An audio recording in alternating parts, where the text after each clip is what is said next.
Hello மக்களே, எங்கள் ரூமுக்காரங்க ஹைதராபாத் ஸ்டைலில் பிரியாணி செய்ய போகிறோம். என்ன வீடியோ எடுத்துக்குப்பா உன் யூடியூப் சேனலில் போட்டுக்கிட்டு சொன்னாங்க. அதனால் எப்படி செய்கிறாங்கன்னு பார்த்துக்கிட்டு இருந்தேன். ஒரு அடுப்பில் வெங்காயம், பூண்டு, வரமிளகா அதெல்லாம் போட்டு ஒரு பக்கம் வணங்கிட்டாங்க. இன்னொரு பக்கம் வந்து பேனல் வச்சு தக்காளியை பொரிச்சு எடுத்துக்கிறாங்க. முந்திரியும் திராட்சையும் கொஞ்சம் பொரிச்சு எடுத்துக்கிறாங்க. இன்னொரு பக்கம் குண்டான வச்சு நம்ம குழம்பு கொத்துற எண்ணெய் ஊற்றி தண்ணி தேவையான அளவுக்கு ஊற்றிட்டு ஒரு 4 ஏலக்காய் போட்டுறாங்க. தண்ணி நல்லா கொச்சதுக்கப்புறம் நம்ம பாஸ்மதி ரைஸ் எடுத்து அதில் போட்டாங்க. பேனலில் நல்லா பொரிச்சு தக்காளியை எடுத்து வச்சுட்டு அதுக்கப்புறம் வெங்காயமும் போட்டு நல்லா பொரிக்க ஆரம்பிச்சிட்டாங்க.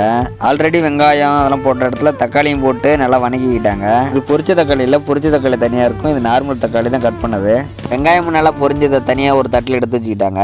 அதுக்கப்புறம் இந்த வெங்காயம்லாம் பொரிச்சதுலேயே எண்ணெய் ஊற்றி திரும்பவும் கொஞ்சம் சிக்கனை போட்டு பொரிச்சு எடுத்துக்க போகிறோம். இப்போ சிக்கனுக்கு மசாலா என்னென்னு பார்த்தீங்கன்னா மஞ்சள் கொஞ்சம், அதுக்கப்புறம் மிளகாத்தூள், சிக்கன் மசாலா, எண்ணெய் ஊற்றி கலக்கி சிக்கனை நல்லா ஊற வச்சு எண்ணெயில் போட்டு பொரிச்சு எடுக்க போகிறோம். நல்லா 2 பக்கமும் நல்லா முருகலாக கருவுற அளவுக்கு வந்துடணும். நல்லா முருகலாக வந்ததுக்கப்புறம் ஆல்ரெடி இந்த தக்காளி வெங்காயம்லாம் வணக்கி வச்சிருக்கிறதுல இந்த சிக்கன் எடுத்து அப்படியே போட்டுடணும். இன்னொரு பக்கம் சோறு வந்துருச்சு. அதுக்கப்புறம் தண்ணி வடிகட்டிட்டு சோறு எடுத்துகிட்டு வந்து வச்சா பலன்னு இருக்குது பார்த்தீங்களாங்க. இந்த பிரியாணிக்கு சீக்கிரட்டே இந்த மசாலா தானாங்க. இந்த பேரை பார்த்துட்டு தான் மறக்காமல் கமெண்ட் பண்ணுங்கள். நானே இப்போ தான் ஃபஸ்ட் டைம் பார்க்குறேன். ஆல்ரெடி சிக்கன் பொரிச்சதுலேயே உருளைக்கிழங்கையும் போட்டு நல்லா பொரிச்சு எடுத்துக்க போகிறோம். இதிலே பாருங்கள், உருளைக்கிழங்கு, தக்காளி, வெங்காயம், சிக்கனு, முந்திரி, திராட்சை இது எல்லாமே பொரிச்சு எடுத்து தனியாக வச்சுருக்கிறோம். அடுப்பை சிம்மில் வச்சுட்டு அப்புறம் சிக்கனை கொஞ்ச நேரம் கிண்டி விட்டுக்கிட்டே இருக்கணும். கொஞ்சம் போது கட் பண்ண பச்சை மிளகாயும் போட்டு அதையும் நல்லா கிண்டி விட்டுக்கணும். அடுப்பு சிம்மிலே தான் இருக்குது. அதுக்கப்புறம் நாங்கள் கொஞ்ச நேரம் மூடி போட்டு கொஞ்சம் நேரம் கறி வேக விடணும். அதுக்கப்புறம் நாங்கள் இந்த மசாலாவை பிரித்து ஒரு டப்பாவில் கொட்டிட்டு தண்ணி ஊற்றி கலக்கிற வேலை தான். இதை நம்ம செய்யலைங்க, நம்ம ரூம்காரங்க தான் செய்கிறாங்க, நாங்கள் இது செய்யலை. அதுக்கப்புறம் நல்லா பொரிஞ்சு அந்த உருளைக்கிழங்கு அதில் போட்டு அதையும் நல்லா ஒரு கிண்டி விட்டாச்சு, எல்லாம் ஒன்றா சேர்றதுக்கு. அதுக்கப்புறம் அந்த மசாலாவில் தண்ணி ஊற்றி ஒரு நல்லா கலக்குன்னு கலக்கி விட்டு அந்த பவுடராக இருக்கிறதெல்லாம் தண்ணியோட சேர்ற மாதிரி நல்லா கலக்கி விட்டாச்சு. அதுக்கப்புறம் அதை எடுத்து ஊற்றிட்டு இந்த சிக்கன் நல்லா முழுகிற அளவுக்கு தண்ணி ஊற்றிக்கணும். அப்படின்னா தான் நல்லா சிக்கன் வேகும். அதுக்கப்புறம் நாங்கள் தண்ணி ஊற்றிட்டு மூடி எடுத்து போட்டு மூடிட்டோம். அதுக்கப்புறம் நாங்கள் ஸ்லோவில் இருந்த அடுப்பை ஃபுல் வேகத்தில் திருவி விட்டாச்சு. அப்படின்னா நல்லா கறி வேகும். அதுக்கப்புறம் வெந்துருச்சாலேன்னு எடுத்து செக் பண்ணால் வெந்துருச்சு.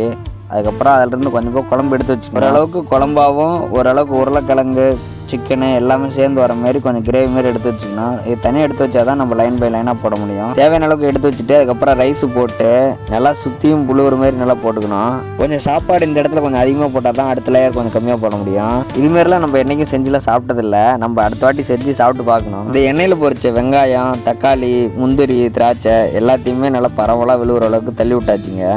வெங்காயம், தக்காளி, முந்திரி, திராட்சை இதெல்லாம் எண்ணெயில் பொரிச்சு பார்த்துருக்கேன். இங்கே தக்காளியும் பொரிச்சு போடுறது நான் இப்போ தான் ஃபஸ்ட் டைம் பார்க்குறேன். இப்போ அடுத்த லேயருக்கு ரைஸ் அள்ளி போட போகிறோம். இந்த ரைஸ் கம்மியாக தான் வரும், அதனால் சுற்றியும் போட்டுட்டு நல்லா கட் பண்ண கொத்தமல்லி தலையை நல்லா சுற்றியும் விழுவுற மாதிரி கொஞ்சம் அதிகமாக போட்டுக்கணும். அதுக்கப்புறம் நாங்கள் திரும்ப கொஞ்சம் சோறு இருக்கும், லைட்டாக அதையும் மேலே போட்டுட்டு சுற்றியும் 4 பக்கமாக தள்ளி விட்டுட்டு சமம் பண்ணிவிட்டு அதுக்கப்புறம் கடைசியாக தயிர் ஊற்றிட்டு கொஞ்சம் போய் ஒரே ஒரு 1/2 எலுமிச்சம்பழத்தை புழிஞ்சு விட்டா ஃபைனல் டச் முடிஞ்சிருச்சு வேலை. அதுக்கப்புறம் மூடியை போட்டுட்டு சுற்றி மாசிங் டேப் போட்டு ஒட்ட போகிறாங்க.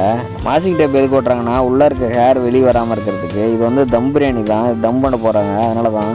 எல்லாம் ஒட்டி முடிச்சுட்டு அடுப்பு ஆன் பண்ணி சிம்மில் வச்சாச்சு. கொஞ்ச நேரம் வந்ததுக்கப்புறம் வேறு மாதிரி தம் போட போகிறாங்களாம். பேனல் வச்சுட்டு கொஞ்சமாக தண்ணி ஊற்றிட்டு அதுக்கப்புறம் நாங்கள் அந்த குண்டான தூக்கி இது மேலே வச்சு இப்படி தம் போட போகிறாங்களாம். இதுவும் ஒரு டிஃப்ரெண்ட்டாக தான் இருக்குது. இந்தமாரி தம் எவ்வளோ நேரம் இருக்குன்னா ஒரு 10 நிமிஷம் இருக்கணுமா. அதுக்கப்புறம் 10 நிமிஷம் கழித்து எடுத்துகிட்டு போய் ரூமில் எடுத்து வச்சுட்டு டேப்பை பிரித்தா பிரியாணி ரெடிங்க. அப்புறம் மூடி எடுத்து வச்சுட்டு பிரியாணி அடியிலேருந்து கிண்டுறாங்க. அப்படின்னா தான் சிக்கனோட சேர்ந்து வரும் அந்த மசாலா கொஞ்சம், சோறு கொஞ்சம், அப்புறம் அந்த புதினா தலை, அப்புறம் முந்திரி, திராட்சைலாம் எல்லாம் ஒட்டுக்காக சேர்ந்து வரும்னு சொல்லி அப்புறம் கொஞ்சமாக அள்ளி போட்டாங்க. அதுக்கப்புறம் என்னங்க, அவருக்கு ஒரு தட்டு, அப்புறம் அவரோட தோஸ்துக்கு ஒரு தட்டு. ஆனால் சண்டே ஆனாலே நமக்கு சமைக்கிறதுக்கு மலைப்பாக இருக்கும். ஆனால் இவங்க சிக்கன் பிரியாணிலாம் செய்கிறதெல்லாம் ஒரு ஆச்சரியம் தான். இன்னொரு பக்கம் தயிர் பச்சடி அதெல்லாம் ரெடி பண்ணிட்டாங்க. சரி நம்மளாம் எங்கட சாப்பிட போகிறோன்னு நினச்சா கடைசியாக தட்டை கொடுத்து நீயும் சாப்பிடுன்னு சொல்லி நமக்கும் எடுத்து வச்சுட்டாங்க. இந்தமாரிலாம் நானும் செஞ்சு சாப்பிட்டது கிடையாது, இது வரைக்கும் டேஸ்ட்டும் பண்ணது கிடையாது. அப்புறம் கொஞ்சம் போது சோறு தள்ளி வாயில் வச்சா டேஸ்ட் அப்படி இருக்குது. ஆனால் இதுக்கு எந்த மசாலாவுமே சேர்க்கலாம், அந்த பிரியாணி டப்பால் இருக்க மசாலா போட்டதுக்கு இவ்வளோ டேஸ்ட்டாக இருக்குது. அதுக்கப்புறம் அவரோட தோஸ்தும் சாப்பிட்டு பார்த்துட்டு நல்லா இருக்குன்னு சொன்னார். இந்த சமையல் செஞ்சார், அவரையும் சாப்பிட்டு பார்த்துட்டு எப்படி இருக்குன்னு சொல்ல சொன்னேன். அவரும் நல்லா இருக்குன்னு தான் சொன்னார்.